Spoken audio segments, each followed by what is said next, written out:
کہ باقی طلبہ تو سارے خود طلب لے کے گویا مرید تھے، اور عثمان جو تھا یہ محمد کو رات کو لے کر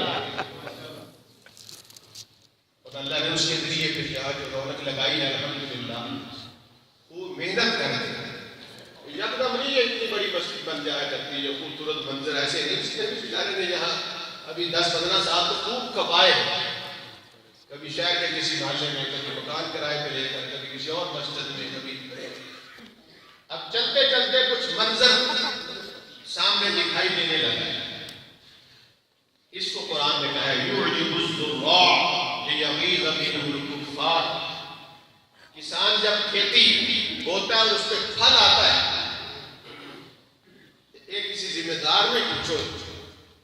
جو کڑک پکی ہوئے تو جو پھیرا مارتا ہے وہ تو سیر خون مت کرتا، پھیرا مارے پھیر، اور جب محنت دین کی برابر ہوتی ہے، پیغمبر کو تو اللہ نے کہا ہے کہ یہ صحابہ کی جماعت یہ تیری پکی ہوئی فصل ہے، اور جب ان کو دیکھتے تھے حضور ابو بکر کو، عمر کو، عثمان کو، علی کو، طلحہ کو، زبیر کو، بلال کو، صہیب کو، سلمان کو، سعد کو، سعید کو، تو دل خوشی سے باغ باغ، یہ فصل جو لگائی تھی نبی نے، مار کھا کے، تانے سن کر، گالیاں سہ کر، گھر چھوڑ کر، سب کچھ قربان کر کے، اس پکی ہوئی فصل کو دیکھ کر قرآن نے کہا ہے یعجب الزراع، تیرا دل بھی خوشی سے پھول جاتا ہوگا ان کو دیکھ کر، تو یقین جہاں اگر مجھے وہی راحت، وہی خوشی ملتی ہے، اللہ نے یہ لگائے ہوا بوٹا، ویسے تو آدمی تھوڑی سی محنت کرے، ایک بھی طالب علم پڑھ جائے تو اللہ تعالیٰ تو اس کی نیت اور ارادے کو دیکھتے ہیں، تعداد کو نہیں دیکھتے۔ اعمال قیامت میں گنے نہیں جائیں گے، تولے جائیں گے۔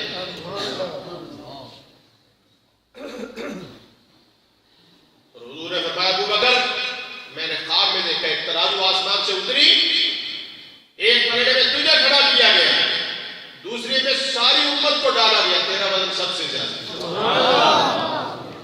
اکیلے ابو بکر۔ گنتی میں تو اعمال شاید بعض والوں نے بہت کیے ہوں، لیکن اعمال کے وزن میں ابو بکر کا عمل ہر ایک سے بڑا۔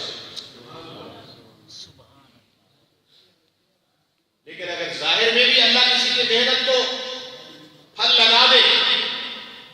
کھیتی فصل پھٹ جائے، وہ پھل کٹ کے گھر میں جھولی میں آ جائے،